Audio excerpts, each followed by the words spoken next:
Welcome back here at Lawn Master's Paradise. Here with Lawn Master. What I got on my feet are some spike aerators. So, essentially what I've been doing for the last couple hours is spike aerating and getting this thing ready, opened up, unpack the soil a little bit, and basically getting the ground a little softer.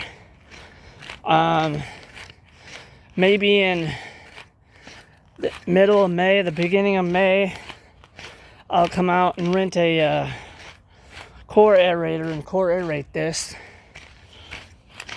But as of right now, I'm spiking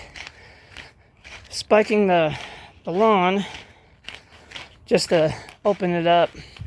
I'm noticing when you put 3 tons of sand on, or 3 yards of sand, sorry, that you don't level it right, in which I just rushed into this project way back in, I think in COVID. I came and got 3 yards of sand and try to evenly distribute the sand around to get this hybrid Bermuda to grow. And yeah, it's really hard to do.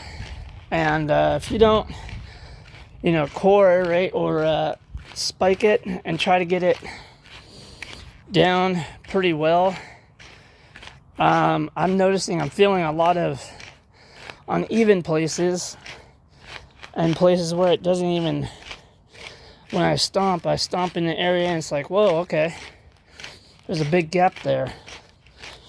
So what you want to do when you spike aerate is same thing like you mow. You mow one way, then you do the checkerboard and you mow the other way. I call it the box form. And when you do that, you'll be working out the areas that you have mowed and stuff like that. I'm noticing also when I'm spiking this with my spike shoes that since these shoes are flat and they're nice and flat with the spikes on them, you get all the way down to the screws of it to the bottom plate, and that will flatten out the uneven areas, I think. But mainly it helps with compaction and open up the soil. And I got a bag of mycorrhizal fungi on Amazon. I'll be showing that in a little bit. But yeah, here's the state of the lawn. You can tell I did do a mow. I didn't put that on video. It was the very first mow of the season. Also, I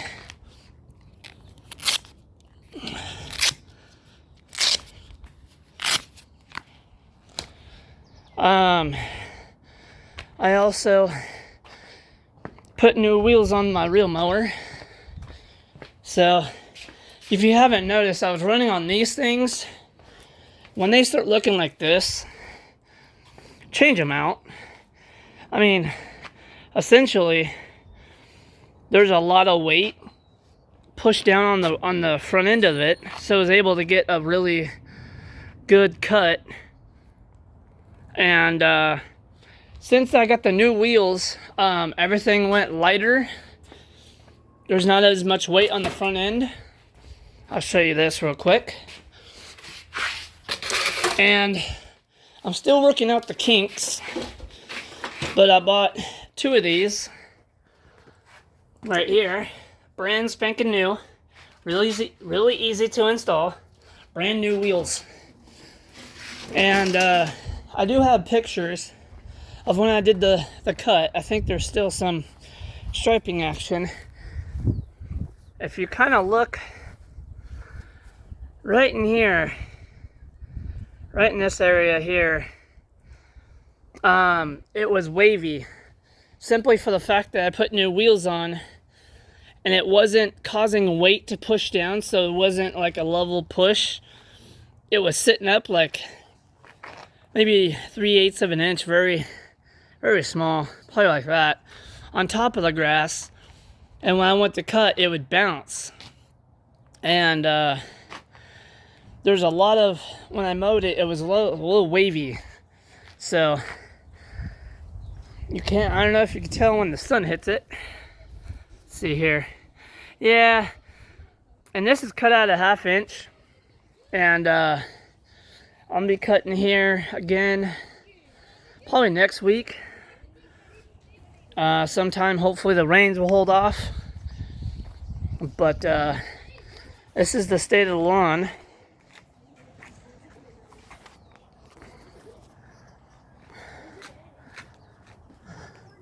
I mean, look at that, guys. You can't get any better than that. That's cut really short. Really perfect. Even though I have a 20-inch reel, there might be a small disclaimer on Doc's end of saying about reel mowers. I think obviously Doc had a bigger yard. He had a bigger front, a bigger backyard, so he needed a wider 25-inch reel mower. For lawns that are 1,000 square feet, I'll tell you this now. Lawns that are 1,000 square feet, you do not need to go 25 inches or wider just because of the bumps. What you need is a 20-inch that fits your lawn. It's a custom fit. I don't like something too big where I go to cut and it's hard to maneuver. I don't need that. I need something that's 20 inches, very thin lined, and it will fit to this lawn, and I'm able to move around and mow it correctly without always having to do 3-4 point turns on my lawn. And that's really hard to do when you have 25 inches and you only have 1,000 square foot lawn. And it also comes down to the shape of your yard. Okay, this shape here works good for my 20-inch McLean. Very good. Even though, yes, it's still it's in the works, but it depends on your yard. If you have a big 7,000 square foot yard, open space, you don't have an island, you don't have all these areas that you have to go around trees or stuff like that, and you have an open 7,000 square foot yard, yes, you can go 25 inches. Because you can do minimal turnarounds and it's always a nice clean cut. Here, I have all this. I have 1,000 square foot yard. Comes around. I have to come around here. Then I have to come around these bricks into this area here. And this is all still getting worked in. And if you guys didn't know, I'll recap this. This was a test back, I think last year I did a bag of Dr. Earth.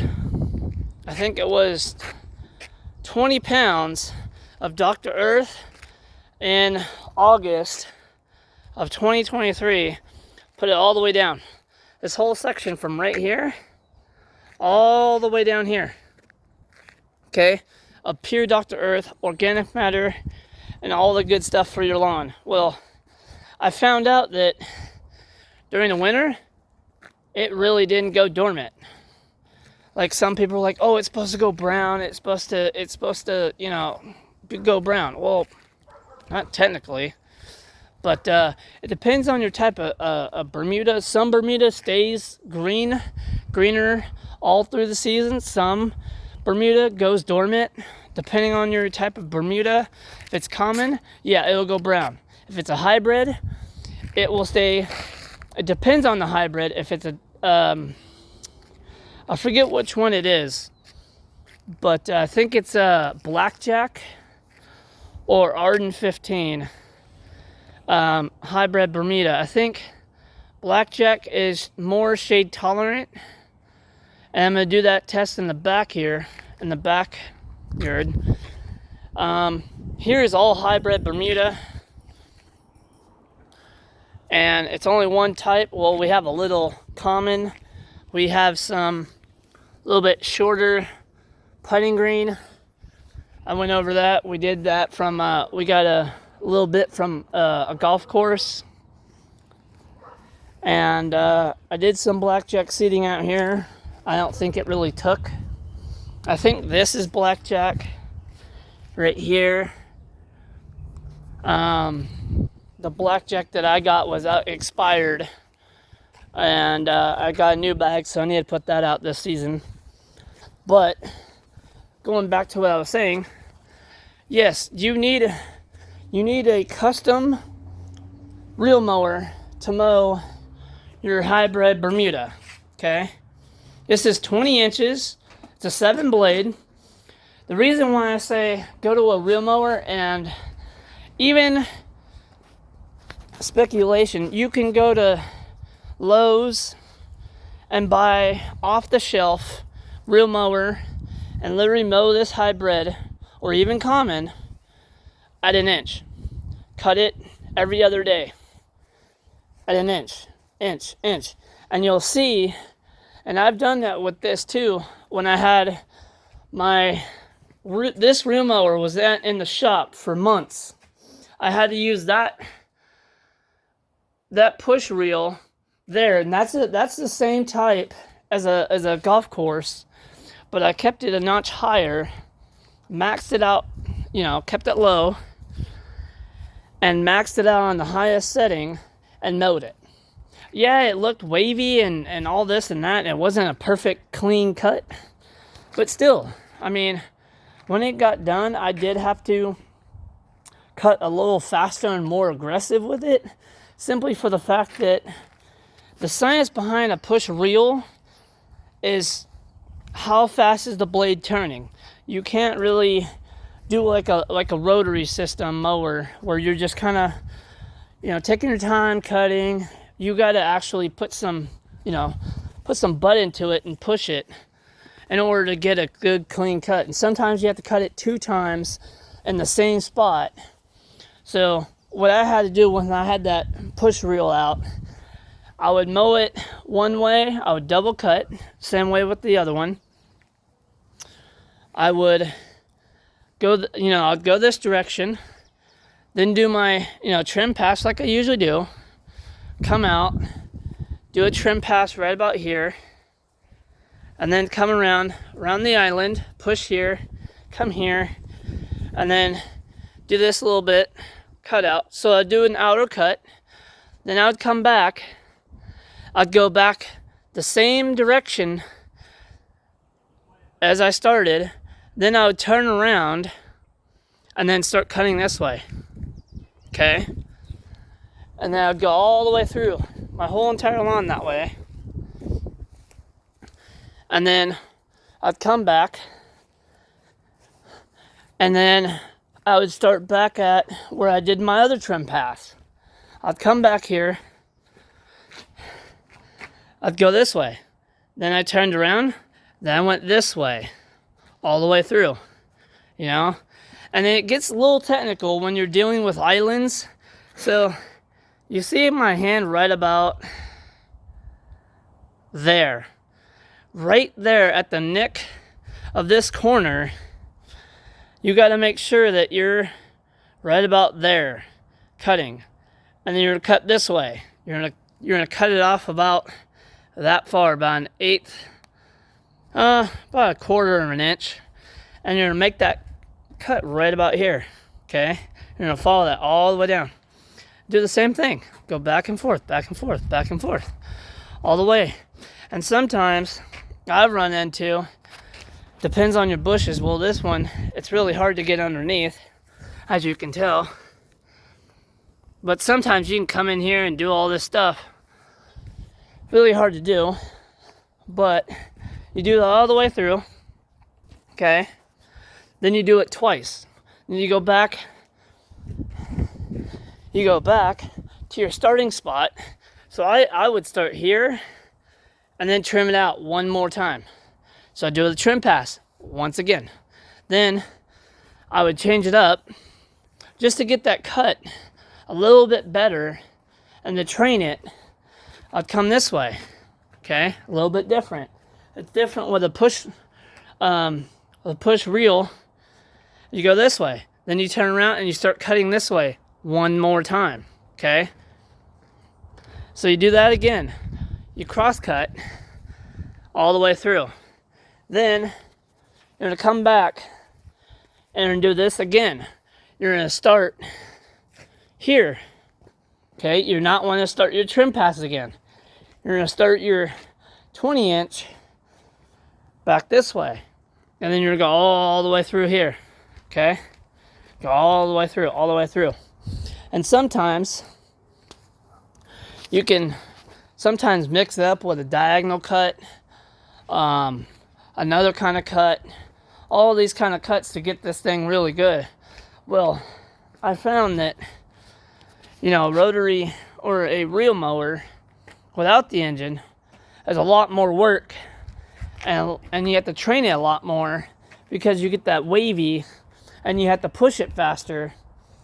And what's good about bigger yards, when you have, say, 10,000 square foot and it's just a pure, perfect square lawn. Well, and if I'm using, I don't have this. I don't have a motor. I just have that, okay? I just have that push reel. Well, I know in 10,000 square feet, I have enough RPM, enough speed. And if I have enough RPM and I have enough speed, I have enough rotation with my reel, it's going to be a gooder cut. It's just going to be like the motors, with the motor. I'm going to have that same exact speed. And here, I only have 1,000 square foot lawn, so you have to cut 1,000 square foot lawn that's Bermuda a lot more times versus cutting it once or twice, depending on how you want to cut it. So if you just want to have straight, perfect, golf course fairway lines, that's perfect. But I've always liked that checkered board, look.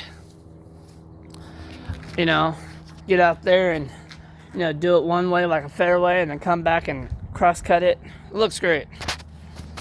But it is, I think, 2 something now. But yeah, this is the state. Even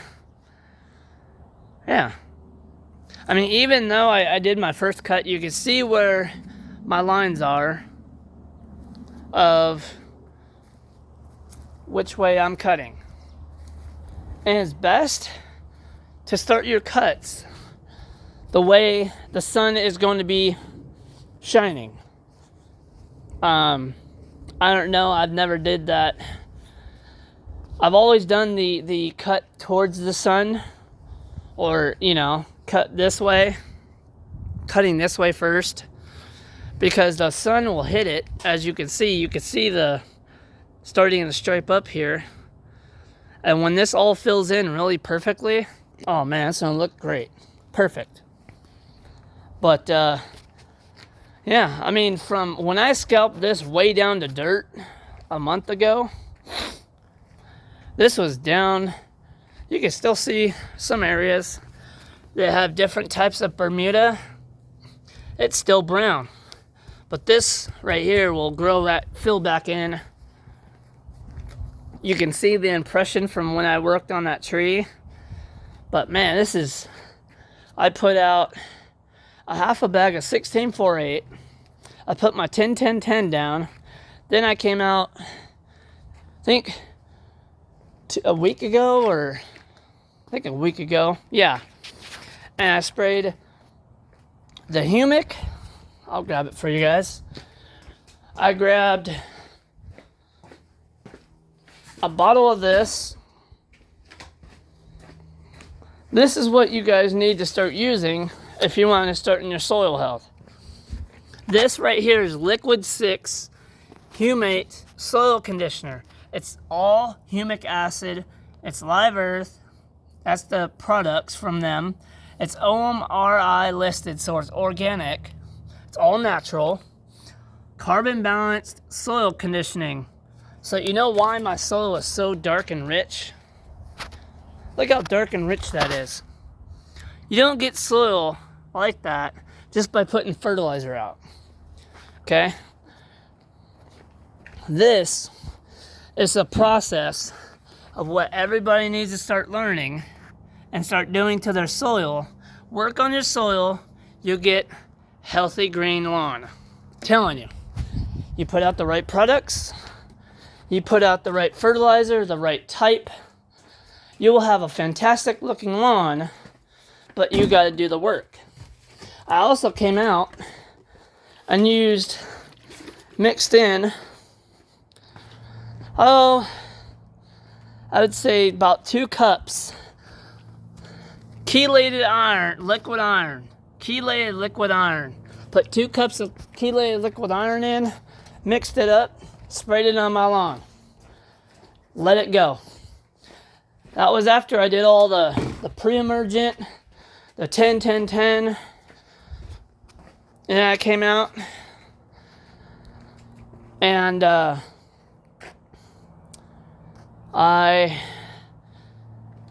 what else did I do? Oh, I mowed it and then I sprayed it. Then ever since, I haven't touched it. Now, I come back today, it's Easter, and I'm spiking my lawn, opening up that ground so that all this can grow, okay? This is the process. I'm going for more of a golf course lawn. If you just want to have, you still got to do the process. If you want to have an inch Bermuda, that's fine. But you got to still do that process of going to the Andersons, getting your pre-emergent. Pre-emergent is the best thing for your lawns. You put it in your shrubs, you put it everywhere. And this is a great looking lawn. You don't have to put any negatives. You don't have to put weed killer. You don't have to put weed and feed. And people are buying weed and feed like it's like fertilizer. And it's kind of hard to tell people, well, if you looked up the product, the Andersons, the bang for your buck, I'm telling you, it's $89, probably 90-something bucks to your door now because of inflation. But if you want quality, good-looking turf, doesn't matter what you have or existing lawn, you can use that product besides weed and feed. Because the thing is, weed and feed, you don't know how much fertilizer is in there. And I read on the bag yesterday from a customer, it's like 87.5% fertilizer. So, what does that tell you? Well, how much weed and feed is in there? I don't know. It didn't tell me. And that's the thing. It's a weed and feed. It's just a combination product. When you come out and use, I don't think I have any on me. No, I don't. But when you have, good quality Anderson's green, when you work on your soil, I'll tell you your key ingredient right here. This key ingredient right here, right there, boys. Look at that. Organic root enhancer, mycorrhizal fungi inoculant. Okay? Has everything you need, improves root structure, increases nutrient uptake, and promotes natural biology, great for vegetable, fruits, herbs, and flowers. Will not burn as used directed. Well, it doesn't matter if you use it in your gardens. You can use it anywhere. You can use it on your shrubs, plants, everything. Just because it's listed plants and all these flowers and everything doesn't mean you can only use it on that. I can come out here, and I even did it. I took this all the way down to nubs, down to the root system, okay? I had a little bit of this. I sprayed it. For about 2 weeks, I sprayed it. Now look at that. Mycorrhizal fungi is the key ingredient to a root system, okay?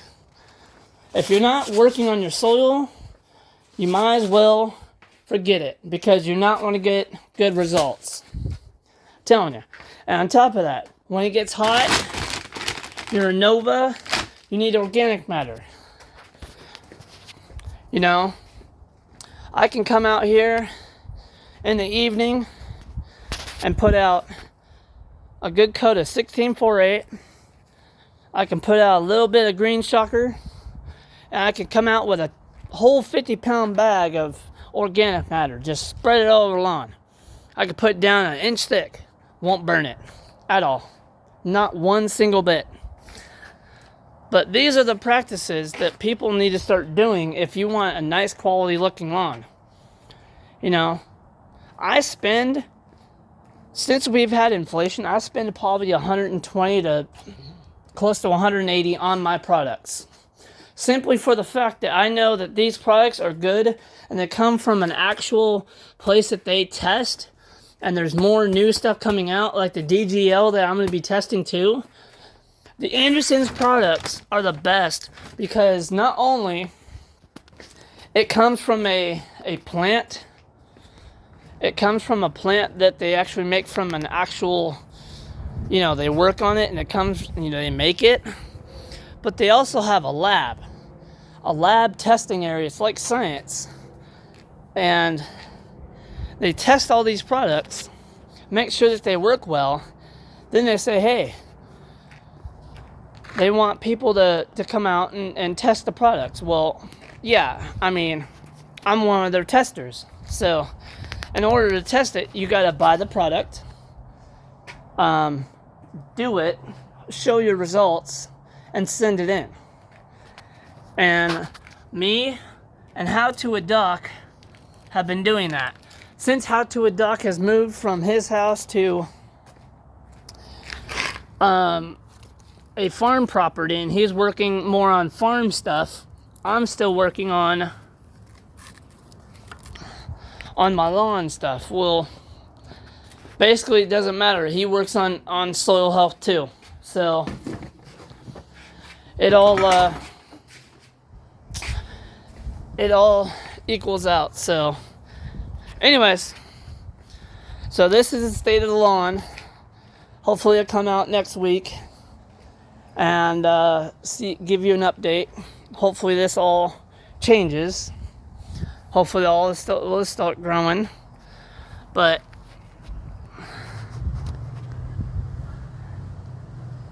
I mean, that's the best I've ever had my lawn look since I put this in. So, alright, I'll be doing a video here in a couple days on the back. I'll be getting that all ready. But from Lawn Master and Lawn Master's Paradise, we will see you back in the lawn.